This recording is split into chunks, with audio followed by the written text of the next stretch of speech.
Sports authority of Gujarat દ્વારા આયોજિત અને જિલ્લા રમત વિકાસ અધિકારીની કચેરી નડિયાદ દ્વારા સંચાલિત ખેલ મહાકુંભ 2.0 અંતર્ગત જિલ્લા રમત પ્રશિક્ષણ કેન્દ્ર નડિયાદ ખાતે રાજ્ય કક્ષાની ભાઈઓ અને બહેનો માટેની વય જૂથની એથ્લેટિક્સ ઓપન સ્પર્ધાનું 18 મે થી 31 મે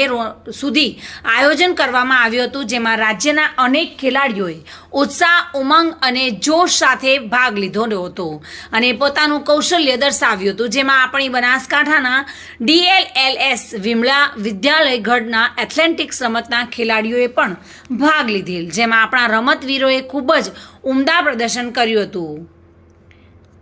જેમાં 8 જેટલા ગોલ્ડ, 7 જેટલા સિલ્વર અને 1 બ્રોન્ઝ મેડલ મળ્યા હતા. જિલ્લા રમત વિકાસ અધિકારી તેમજ સમગ્ર શાળા પરિવાર તરફથી શુભકામનાઓ પાઠવવામાં આવી હતી. એથ્લેટિક્સ